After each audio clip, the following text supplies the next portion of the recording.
and talks to them.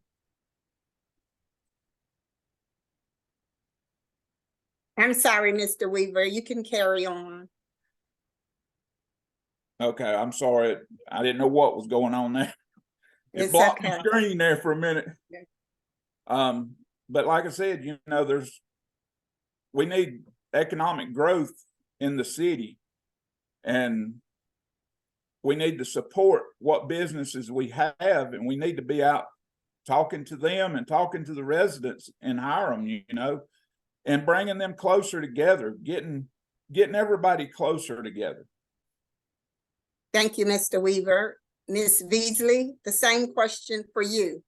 What are the most pressing issues facing the city of Hiram? I might need more than 2 minutes for this. I'll try to summarize. Again, I agree with Mr. Weaver. Sounds like we agree on a lot of things. So economic development or growth. However, I don't think it should be geared at small businesses. I think we need to look at bringing in some larger businesses that are able to pay a living wage to the residents of Hiram. I know Wellstar Hospital and Target, I believe their minimum wage for both of them is $15 an hour, which is great. UPS just increased its rates for drivers. Maybe we can get a UPS or an Amazon, storage house out here. Some businesses that actually are able to pay people a wage where they can actually go out and rent an apartment, because rent rates are astronomical. So we need to bring in businesses that actually pay their employees or have the ability to pay their employees. Sans degree, without a degree, at an entry level, because inflation is just out of control, and I don't really see a way to combat that in our community without bringing in those bigger corporations if possible. I talked a little bit about community and my kids participating in the Faith and Blue weekend.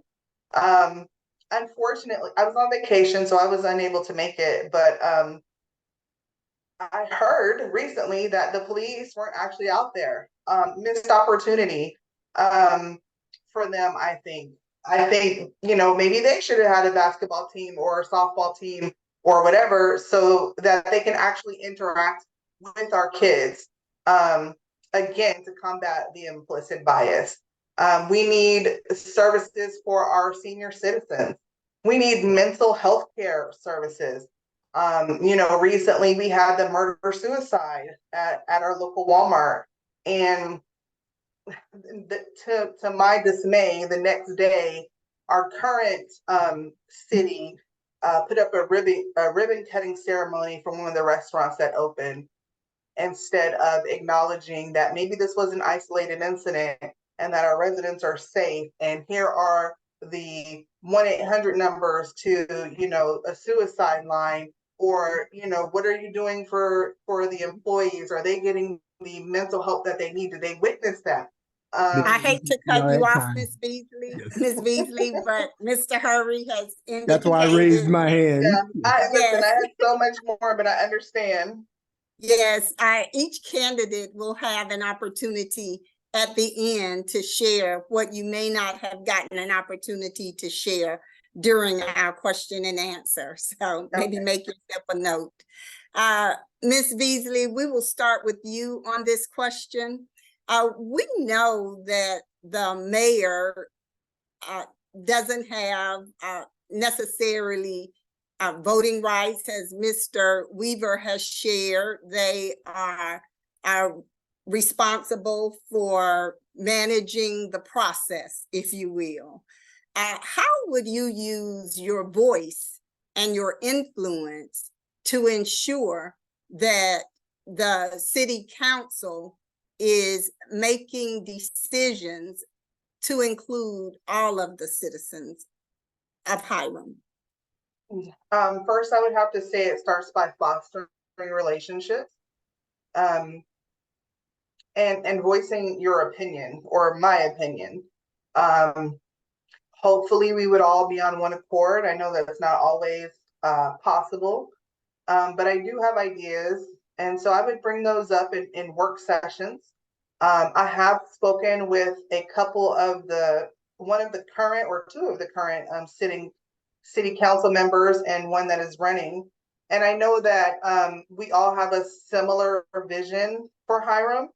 And so I think that just bringing up things in working sessions and actually getting them on the books or the agenda, if you will, whether or not I would be able to vote. I think that I'm a leader. I'm a natural born leader. If I do say so myself, I'm going to toot my own horn there, but I think that I would be able to get my ideas on the agenda, whether I would be able to vote or not. Hopefully, being on one accord with the city council members, we could actually get things done. Thank you. Mr. Weaver, if you would answer that same question, how will you use your voice and influence to make a difference on the city council? Well, but the main thing is control, keeping the meeting controlled so that we do not have a bunch of people trying to speak all at one time like it has been in the past. There's not been any, trying to think of the word that I want to use, authority, which the mayor is supposed to do as far as keeping the meeting in control and less chaos. So that's one of the big points. The other thing is to work with the city council, talk to them, be involved with them, and pitching ideas to them that we can all come together on.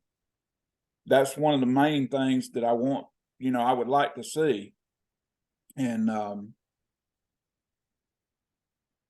basically just keeping the chaos down is the main thing for me. Thank you so much, Mr. Weaver and Ms. Beasley. Now we'll have Ms. Douglas&Paulding to ask the questions that our participants have entered in the chat. Thank you. There are 8 questions in the chat. The first one is to both candidates. If elected, what is your most important initiative that you will address first? We can start with Ms. Beasley. I think that all the initiatives are important. If I have to pick one, I would love to see a community center that has services ranging from youth to seniors.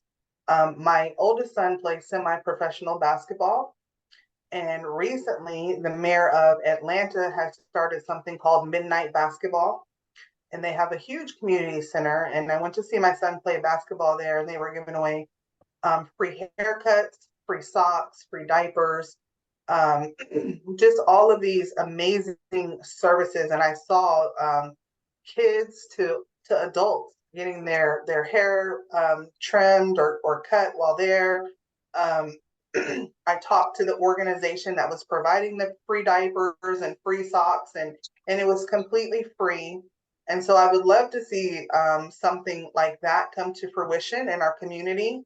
Our community is much smaller, so we probably couldn't do it on a big scale like that. But I think that in of itself would take care of a lot of issues from youth to seniors if we could implement a community center of that nature.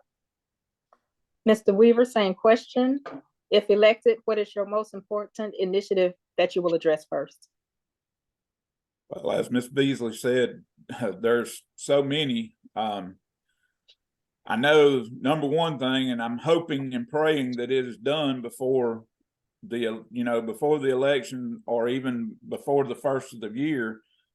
They've been working on my road for over a year now, or well, I'll say over a year. It hadn't been quite a year. It's been 11 months. Will be a year next month in November. And it's it's a never ending thing. I mean, they started this last November and here it is October and we're still no further along than what we were, much further along than what we were last November. So, that's a very pressing issue to me. And I know that sounds selfish, but, if you come down my road, you will experience, like an old part of the road, because they got holes everywhere and everything else. That's one initiative that I would do.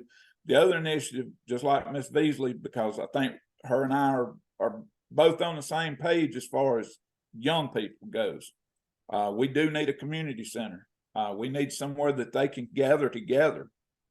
We can have, whether it be church organizations, whether it be whatever organizations that can come there, and it be a safe place for them. That way they, they feel safe and protected there, that nobody's going to harm them. And that's a real big thing with me is young people. I've always tried to be involved with young people. I was a youth pastor at our church many years ago. Ever since the pandemic, I had a back injury. That's why I'm disabled. And I haven't been involved with church and organizations like that in a while, but that's the main thing right there. Okay, thank you. Thank you. There have been an additional 4 questions added. And so in the interest of time, I don't believe we have a timekeeper, but please be brief in your response. Thank you. The next question is for Mr. Weaver. It says, how will you allow citizens to be involved in council meetings? And what kind of community events will you sponsor to show inclusion and diversity?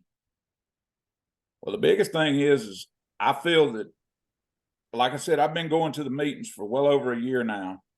And I thought that when you went to a city council meeting, and I didn't find this out until just a few months ago, that I could raise my hand and I would be acknowledged, but I've seen it happen and nobody's acknowledged the person that's raised their hand. I wanted it to be, before everything is started, it will be announced that, hey, look, if you have a question or concern about anything that we're talking about up here, raise your hand, you will be called upon. It doesn't matter, what it is. If you got something that you want to input, yes, we have to put a time limit on it because we can't allow it to be something that's going to go on for 30 or 45 minutes. But, if you can get your answer in or add your question in within, 10, 15 minutes, we're good. And, but like I said, I think that's the number one thing right there is we need to let the citizens know their voice does need to be heard. And I want that. That's the biggest thing on my list right there is speaking out. Thank you, Mr. Weaver. Mm-hmm. The next question is for both of you. I will start again with Ms. Beasley. What is the plan to pay for the needed economic growth? Both of you spoke on that. So what is the plan to pay for this needed growth? Well, I know I don't want to come out of my pocket, so you probably don't either, meaning that you don't want your taxes to go up. Nobody does. So, number one, we're going to take input from the citizens. How do you guys want to pay for it? Number two, I attended KSU. They have an awesome grant writing program. I also worked as a medical assistant for 20 years. And when you graduate, you have to do an intern or externship, however you want to call it. So I would look at getting some free labor, having new graduates come work for the city if possible, right? And practice their grant writing. That way they get some experience and hopefully we get some federal money. We could also look at partnering with private or public corporations. There's many avenues to fund things that we want to do. Fundraisers, there are so many ways to have money come in. We just have to exhaust all avenues. Of course, taxes is one way. I believe that Paulding County does a SPLOST. So if possible, maybe we can move some of the budget for this lost around. But I won't have an exact answer for that until I'm elected mayor. Of course, my vote would be the free labor and the grant writing, but I can say that all day long, but I wouldn't actually know how we're paying for it until I was able to look at all of the different ways that were available.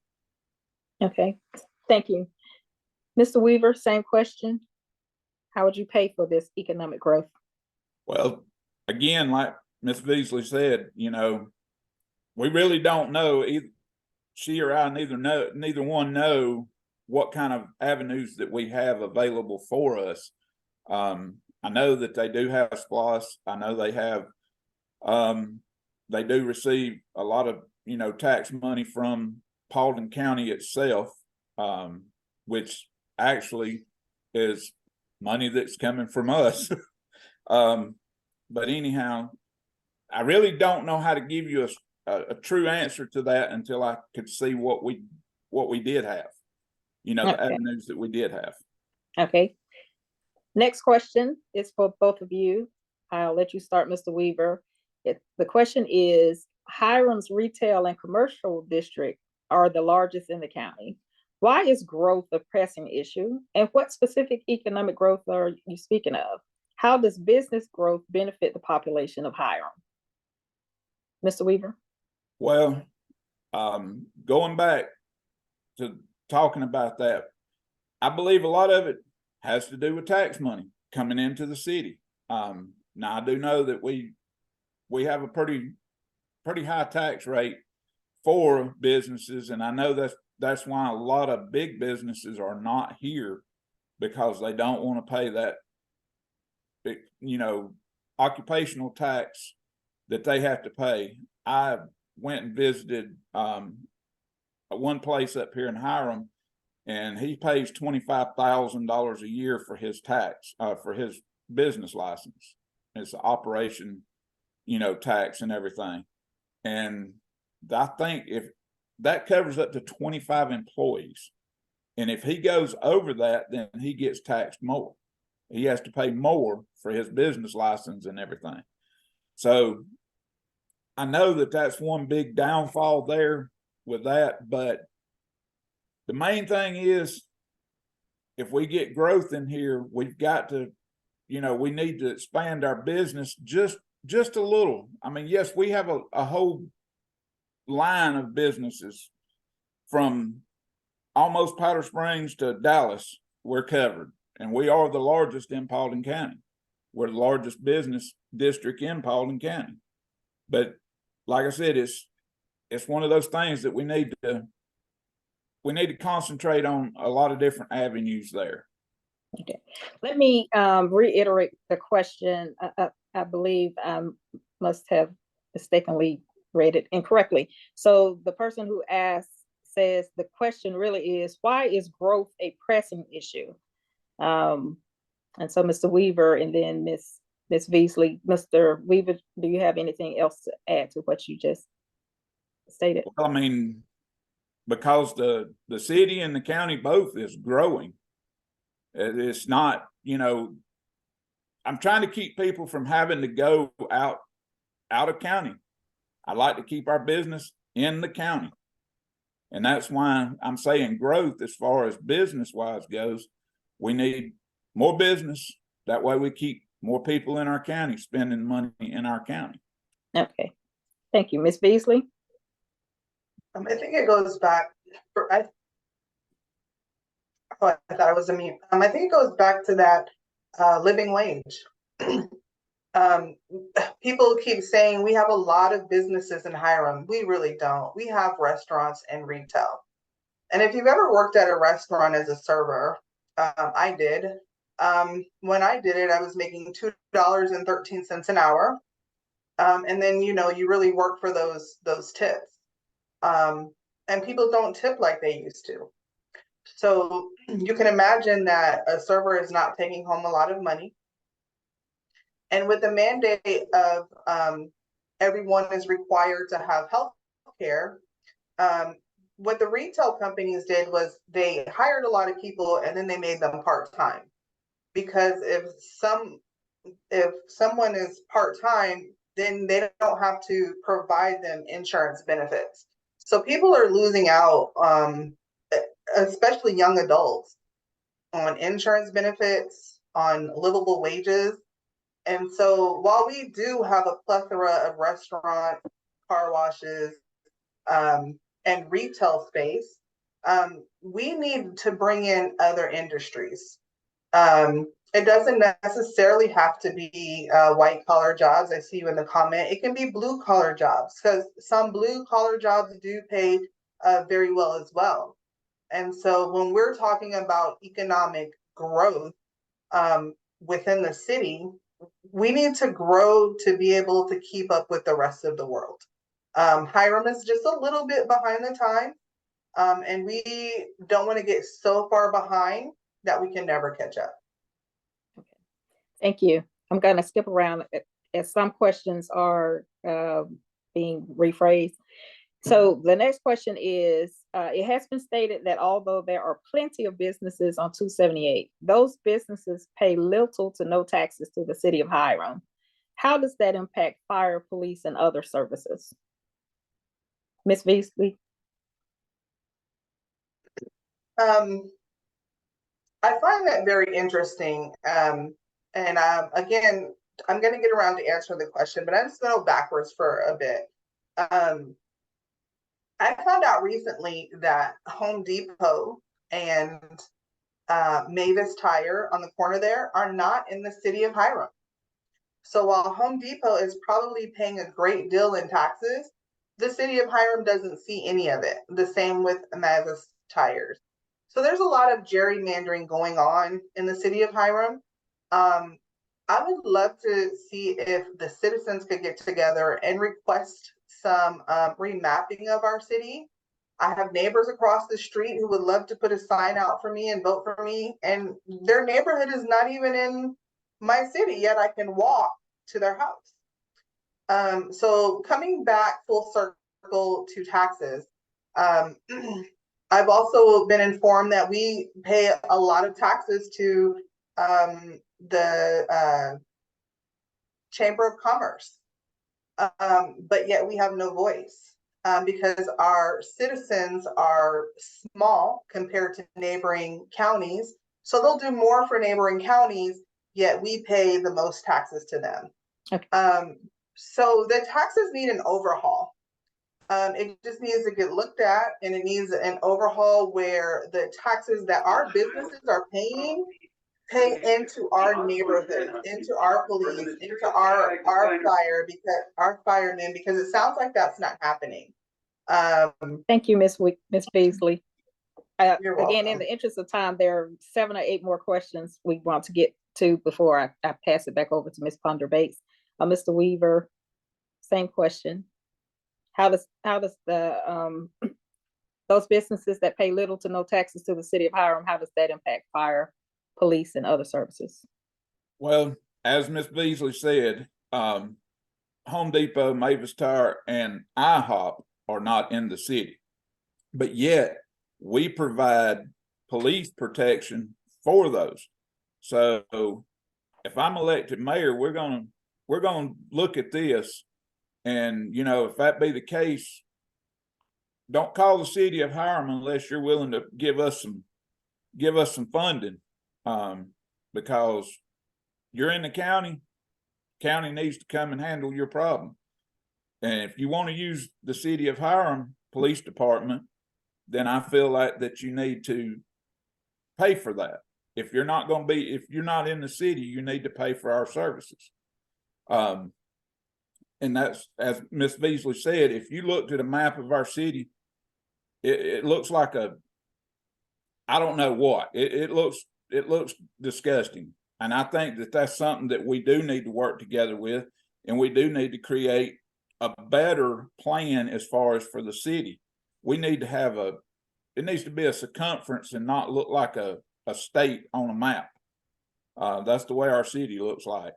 It's not very defined. Like she said, You can be in this subdivision, you can walk across the street and you're not in the city, but on this side, you are in the city. Okay, That's my answer. okay, thank you. And Mhm. just a time check from Ms. Ponder Bates, where are we? But I know you have additional questions. You're on mute. Thank you. Some of the questions that I saw in the chat mirror some of the ones that we had for later. So you can ask about 5 more questions if you have that many more. Yes, I do. Yes, ma'am.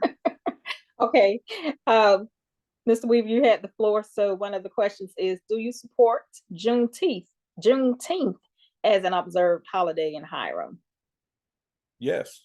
I mean, why wouldn't we? That's what I don't understand. Why wouldn't we support that? There was a whole lot of talk about that in the meetings, and I just don't understand why it got so crazy. You know, why can't we all come together and celebrate this? That's what it's for. You know, it's not, I don't look at it as it's another day off. You know, I don't look at it that way. I look at it, that's a time that we all need to come together, and we need to diversify ourselves. We need to, you know, I didn't really know a whole lot about it until I started researching it, and I was surprised. And I firmly support it. Okay, thank you. Ms. Beasley, do you support Juneteenth as an observed holiday in Hiram? Absolutely. Okay. Cool.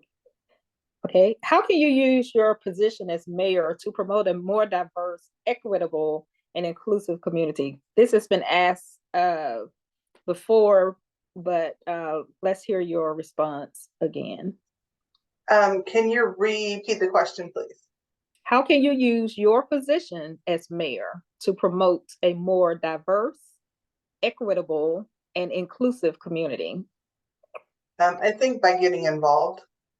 You can hold a position, you can hold a title, but if you don't get directly involved with the people, if you don't get out to community events, if you don't bridge the gap between the different ages, then you're not really doing the service of being an inclusive community. You know, if we are successful in creating a community center, hopefully it'll be a place where, you know, white, black, brown, red, yellow, blue, male, female, and everyone in between will be comfortable coming to, or that we can hold, you know, special events, Pride Day, Juneteenth events, wrestling matches, you know, something for everyone. Okay, thank you. Mr. Weaver, same question. Well, I keep hating to repeat after Miss Beasley because I mean it's basically the same thing. I mean, you know, that's the biggest thing is be involved. Okay. Be involved with everything. I mean, you know, like I said, I'm disabled and retired, so I have nothing else to do. So they have things at school, whatever it may be, I can be there. Okay. Well, Mr. Weaver, I will let you answer this question first. How will you work with the school board? I'll do anything I can do for the school system. That's something that I firmly believe in. Again, like I said, I believe in the youth, young people. If we don't, without them, we have no future. If we don't instill into them now, we have no future. And I firmly believe in working with the school board, in any which way we can. Okay, thank you. Ms. Beasley, how will you work with the school board? I am well versed at sending strongly worded letters to the school board. Seriously, I'm going to Hiram High School this week to just talk to the economics / political class on the importance of voting in local elections. You know, As a single parent, I was very involved in my children's school. And I was very, I wouldn't say hands-on with the school board, but I did have a lot of interaction with the school board. The school board would have my 100% support. It's not an easy job. I don't know how much the mayor has influence or can do with the school board. I have been told that those are two separate things. I do know or believe that our schools need to come up to a higher standard, especially considering the neighboring communities. And so I would love to work with the school board to figure out how can we make our schools in our district better? How could we make them blue ribbon schools of excellence, like the high school I went to, or we're growing. So can we, up them to 4A or 5A schools? Can we use our SPLOS money to put a new air conditioner in the gym? Whatever the school board would need from me, they would have my support. But Okay, I do thank believe you. that this. Thank you, Ms. Weaver. I'm sorry. I mean, Ms. Beasley. Mr. Weaver, do you support a citizen review board to look independently into police abuse or complaints? Yes, I do. I don't want to, that's a real iffy subject right there. And I don't want there to be any kind of gray area there. And that's what I do believe. And I do stand behind that right there. Same question, Ms. Beasley. Can you repeat it, please? I knew you would say that as I was scrolling down. Do you support a citizen review board to look independently into police abuse or complaints? Absolutely. You're going to have bias when it's internal. You're going to have people trying to protect their own. So a third party is always a good idea. Okay, thank you. How do you feel about voter registration activities in the school through civics classes? Is it my turn? I'm going to let Mr. Weaver start.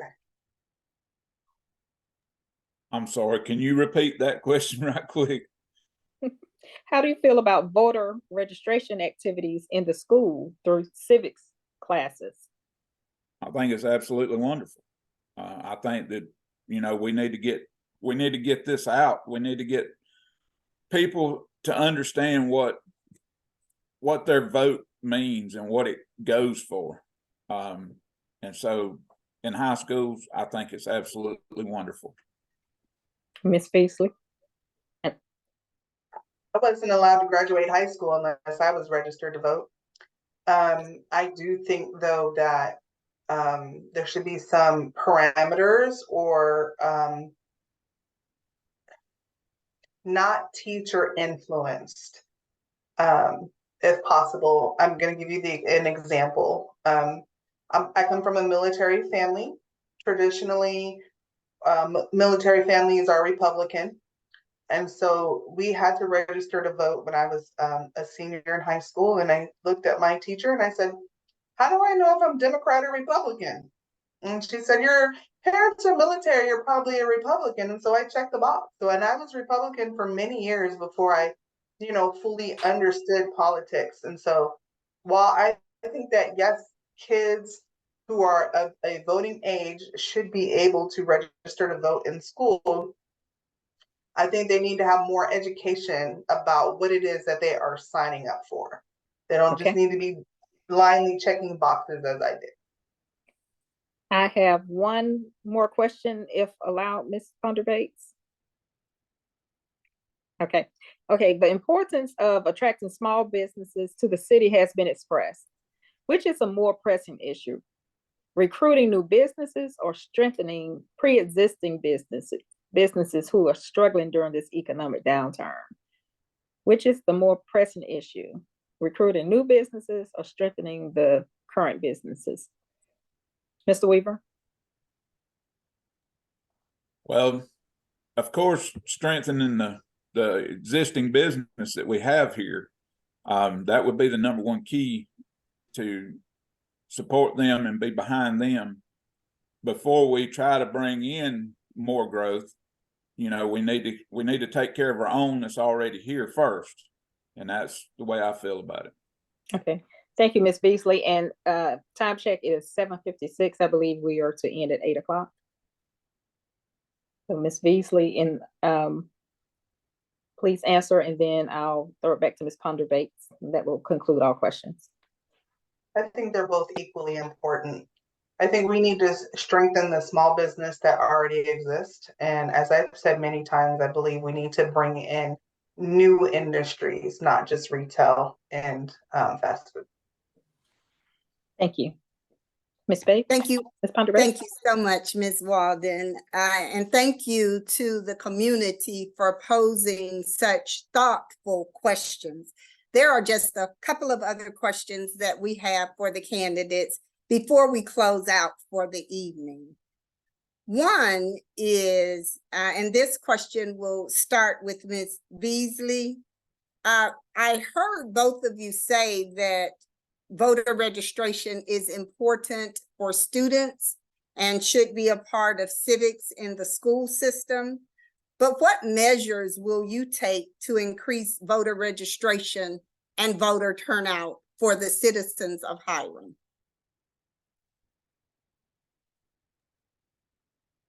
Am I first? Yes, you are. So I actually tried to do a voter registration drive. I'm a heavy social media user, and so I put it, out there that I was hosting a social media drive, and I did end up getting at least one person registered to vote and another person checking to make sure they weren't purged from the system, because the state of Georgia did, remove thousands of people who could vote. I have a plethora of paper, the old-fashioned paper voter registrations with me. Because early election is 10/16, I'm going out door knocking, and I will have those paper forms with me. I have them in English and in Spanish. Whether someone votes for me or not, I believe it is vital in your civic duty, if you will, to vote. And so I encourage people, to vote your truth. And if you're not registered, here you go. Here's this form. Let me help get you registered. So thank you, Ms. Beasley. Mr. Weaver, same question. Well, I believe it's very important for, voters to be registered, and I have promoted it on my website, promoted it on my Facebook site. Unfortunately, I didn't get it out there as early as I would have liked to have, because I know October the 9th was the last day that you could register to vote, be able to vote in this election that's coming up. I found that out on the website. But I'm a firm believer in trying to, really push the issue as far as trying to get people registered. My next door neighbor, she was not registered to vote. She registered to vote because I kept asking her, hey, look, how are you going to vote for me if you're not registered, you can't vote. So I put that issue out there for them and trying to promote as much as I can. Thank you, Mr. Weaver. This is a clarifying question as well. And Mr. Weaver, we will start with you first. Both of you said that you were in support of Juneteenth as a holiday and that it should be observed. My question is, do you believe that government employees should have this as an additional holiday, or they should give up a holiday such as Good Friday?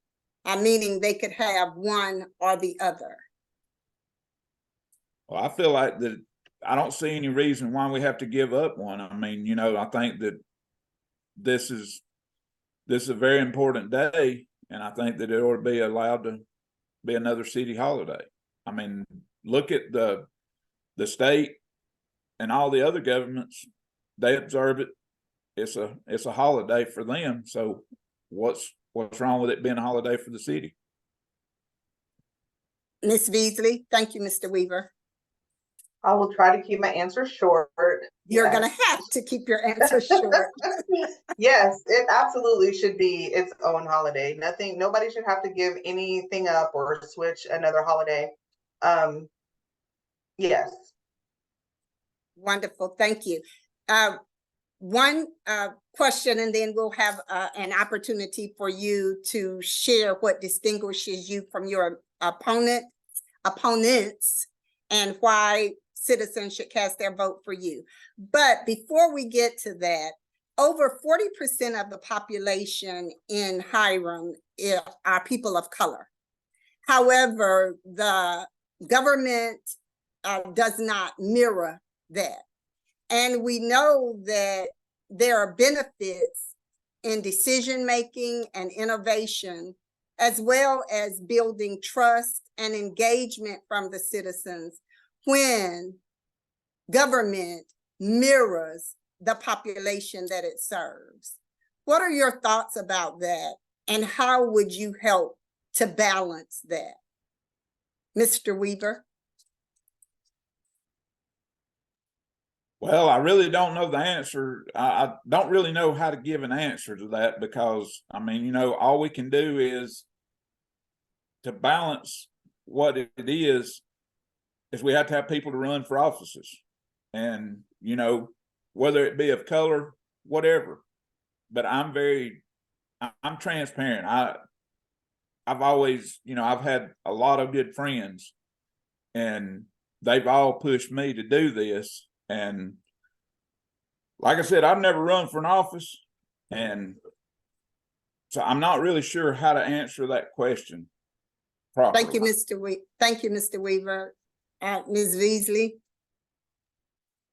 This is a conversation that I had with Tiffany Carroll, who's running for city council. You know, both of us are African-American females. And so because the demographic of our city is changing, I think that we understand and would be better equipped to be the voice that needs to be heard for what is becoming the majority of our community. Again, I don't want to do anything. I don't want anything to ever be I want it to be us, us being the community, and I want to be a representation of the majority. And so saying that, I would take into consideration everything that is being said to me before trying to give input or trying to sway people to make changes in the direction that the community wants them to go. Thank you, Ms. Beasley. And now you will have 2 minutes each to answer what distinguishes you from your opponents and why the citizens should cast their vote for you, starting with Ms. Beasley. I believe I'm a little younger. I'm a little more into IT and sustainability, green spaces. I believe I'm a little more compassionate. I feel there was a lack of leadership. Again, going back to the murder-suicide, when the mayor did not address it publicly. And I think I fit the mold, if you will, of what our community looks like. So what we were just talking about, the representation, you know, we have this saying, representation matters.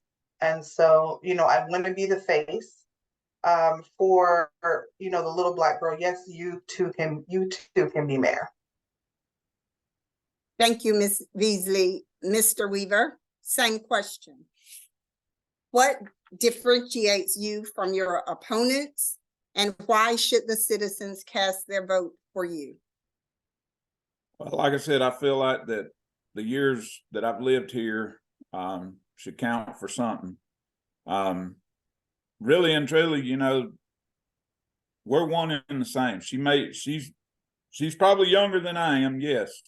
But the thing is I think that we're one and the same. We believe in a lot of things together.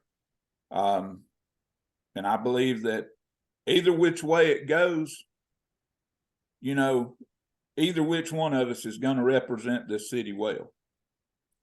And that's my answer. Thank you so much to both of you for being here. This concludes our question and answer session. Thank you to the candidates who thought it not robbery to join our collaboration this evening, so the citizens of Hiram and others who are concerned can hear from you and gain a better understanding of your views. Thank you to the other presidents and their organizations' members who collaborated in this endeavor. It is all of our goal to edify the beloved community so that when you cast your ballot, you are making an informed decision. Now let's put the emojis up for our chair of West Metro's Voter Empowerment Committee, Dr. Deborah Crump, and all of those who worked with her to bring this second in her series to fruition. What an amazing job you've done and you're doing for the citizens of Douglas and Paulding counties. Thank you, Dr. Crump. And then thank you to all of you for joining us this evening to hear from the candidates and for asking the questions that are near and dear to you. Please know we do this because of you. We hope that you have gained a better understanding of the people who seek to represent you, and you are closer to a decision that aligns with your best interest. And as president of the NAACP serving Douglas and Paulding counties, we would like for both of you to join our branch so that you can help move the city of Hiram forward. And with that, we say good night and take good care of yourselves. I should also mention that for next week, next Thursday, we do have plans to host another forum for the City Council District of 2 in Douglasville. So that is District 2, City Council position of Douglasville. So if you know of anyone who is interested, please let them know that. Be on the lookout for that information and we will get that to you. And thank you again for joining us. Thank you, Madam Bates and You're Dr. very Crump welcome. and Maurice. And good night to you all. Thank Good you. night. Yeah. Good night. Good night. Good night.